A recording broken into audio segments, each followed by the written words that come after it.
Hello friends, good morning. चलिए हम लोग ज्योग्राफी का नेक्स्ट चैप्टर को देखते हैं, जो कि नेक्स्ट चैप्टर है भारत की वन की। चलिए देखते हैं इसके बारे में। भारत में वन अनुसंधान केंद्र देहरादून में है। भारत में वन अनुसंधान केंद्र देहरादून में है। सबसे सबसे ज़्यादा वन वन मध्य प्रदेश में है। सबसे ज़्यादा वन मध्य प्रदेश में है। केंद्र शासित प्रदेश में सबसे ज़्यादा वन अंडमान निकोबार में है। निकोबार में है। किसी भी क्षेत्र में 33% वन का होना आवश्यक है। प्रत्येक 3 साल पर वनों का रिपोर्ट जारी होता है। प्रत्येक 3 साल पर वनों का रिपोर्ट जारी किया जाता है। हम लोगों के पास औसत 23 से 24% ही वन बचा है, जबकि 33% जंगल होना चाहिए। हम लोग ज़्यादा विकसित भी नहीं हैं, तब भी हमारे पास जंगल नहीं है, क्योंकि हम लोग सभी चीज़ों का उसका उपयोग नहीं किया है, जबकि जापान में 66% जंगल है और वह हमसे बहुत आगे है। भारत उष्णकटिबंधीय क्षेत्र में आता है, इसलिए यहाँ पर जंगल उष्णकटिबंधीय क्षेत्र में आता है। उष्णकटिबंधीय सदाबहार वन। किसी भी वन का विकसित होने के लिए वर्षा तथा तापमान की ज़रूरत होती है। यहाँ वर्षा अच्छी खासी 200 सेंटीमीटर से अधिक होती है और तापमान 22 से 36 डिग्री सेल्सियस रहता है। यहाँ पेड़ की कई किस्में पाई जाती हैं। ऐसे क्षेत्र में सभी प्रकार की वनस्पति निकलती है और इस पेड़ में पानी की कोई कमी नहीं रहती है, जिस कारण यहाँ पेड़ ज़्यादा निकल जाने में जाते हैं, लेकिन इन्हें धूप की कमी हो जाती है। धूप तो उसी को मिलेगा धूप तो उसी को मिलेगा जो सबसे लंबा होगा। इसलिए यहाँ की वनस्पतियाँ बहुत तेज़ी से वृद्धि करते हैं। यहाँ के पेड़ पतले लंबे और सघन होते हैं। इसकी लकड़ियाँ कठोर होती है। इसको ज़्यादा ज़रूरत वर्षा की होती है, जो कि 200 सेंटीमीटर से अधिक वर्षा विषुवत रेखा पर ही देखने को मिलती है। इसलिए सदाबहार वन ज़्यादातर विषुवत रेखा पर ही देखने को मिलती है। इसके अलावा जहाँ सबसे अधिक वर्षा होगी वहाँ ये वन देखने को मिलेंगे। भारत में इस प्रकार की वनों का विकास पश्चिमी घाट पर्वत, मेघालय, तमिलनाडु, उत्तर पूर्वी पहाड़ी तथा अंडमान निकोबार द्वीप में हुआ है। यह वन वर्ष भर हरे भरे रहते हैं, क्योंकि यहाँ के पेड़ पौधे में पतझड़ का समय भिन्न है। यहाँ की मिट्टी में ह्यूमस की मात्रा बहुत अधिक होती है, जिस कारण यहाँ नए पौधे जमकर इस वन को घना कर देते हैं। इनमें ज़्यादातर रोजवुड, आयरवुड, महोगनी, अबुनूस का वृक्ष पाया जाता है। इसकी लकड़ियाँ बहुत कठोर होती है, जिस वजह से इसका अधिक दोहन करना बहुत कठिन है। इसे वर्षा वन भी कहते हैं। उष्णकटिबंधीय पर्णपाती वन। इस प्रकार के वनों का विकास वहाँ होता है जहाँ 100 से 200 सेंटीमीटर तक वर्षा होती है, लेकिन यहाँ का तापमान 25 डिग्री सेल्सियस होता है, जिस कारण यहाँ गर्मी ज़्यादा पड़ जाती है और पानी कम पड़ जाती है।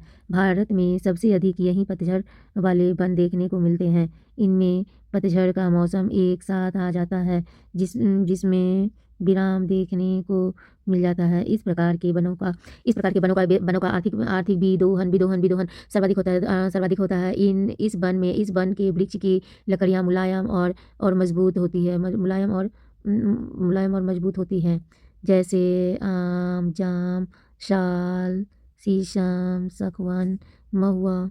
इस वन को मानसूनी वन भी कहते हैं।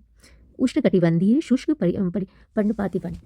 इस वनस्पति का विकास उस क्षेत्र में होता है जहाँ 70 से लेकर 100 सेंटीमीटर वर्षा होती है। इस वनस्पति में शुष्क काल की अवधि लंबी होती है तथा वृक्ष सघन न होकर विरल होते हैं, एवं पेड़ों के बीच घास भूमियाँ पाई जाती हैं, जिस कारण विशाल आकार वाले जानवरों के लिए यह वन क्षेत्र अच्छा होता है। यहाँ बेल, पीपल, तेंदू, खैर, बरगद, भोजपत्र, सखुआ वृक्ष पाए जाते हैं। तो नोट दिया हुआ यहाँ पे। कत्या बनाने के लिए खैर वृक्ष की लकड़ी तथा बड़ी बनाने के लिए तेंदू वृक्ष के पत्ते का उपयोग किया जाता है। पर्वतीय वन क्या है? तो भारत में पाई जाने वाले पर्वतीय वन हिमालय एवं प्रायद्वीपीय पठारी क्षेत्र में पाए जाते हैं, जो 2500 से लेकर 4500 से लेकर 4000 मीटर की ऊंचाई पर ये वन पाए जाते हैं। यहाँ ठंड मायने रखता है।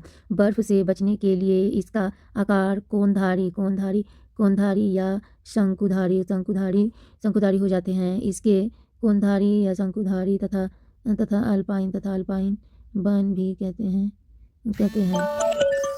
Sorry friends.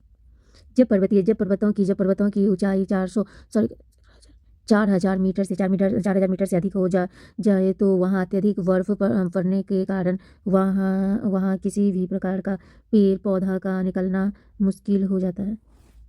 मरुस्थलीय वन यह वन उन क्षेत्रों में पाई जाती है जहां वर्षा 50 सेंटीमीटर से कम होती है। ये वन ज़्यादातर राजस्थान में देखने को मिलती है। इसमें कांटे पाए जाते हैं। दलदली वन क्या हो गया?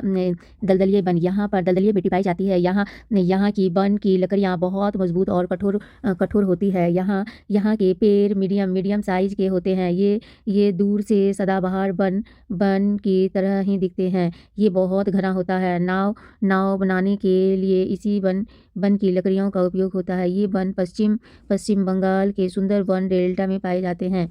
जंगल को बढ़ाने के लिए हमें वानिकी करना पड़ेगा। सामाजिक वानिकी इस वानिकी में आम जनता को प्रेरित किया जाता है कि वो पेड़ लगाएं। कृषि वानिकी का अर्थ होता है एक ही भूमि पर कृषि फसल एवं वृक्ष प्रजाति को विधि पूर्वक रोपित कर दोनों की उपज लेकर आय बढ़ाना। खेती के साथ साथ जंगल लगवाना, इसी कृषि को इको फैमिली कृषि कहते हैं। सामुदायिक वानिकी क्या है? इस वानिकी के द्वारा सरकार समुदाय के लोगों को लेकर सरकारी जमीन को चिन्हित कर जंगल लगवाती है और उन्हीं लोगों को उसका रखवाली करना होता है और कृत्रिम जंगल बनवाया जाता है। फर्म वानिकी क्या है? तो इसके अंतर्गत किसानों से ऐसे वन लगवाया जाता है जिसका प्रयोग व्यापारिक महत्व और औषधि के लिए किया जा सके। वन विभाग इसके लिए किसानों को निःशुल्क पौधा उपलब्ध कराती है।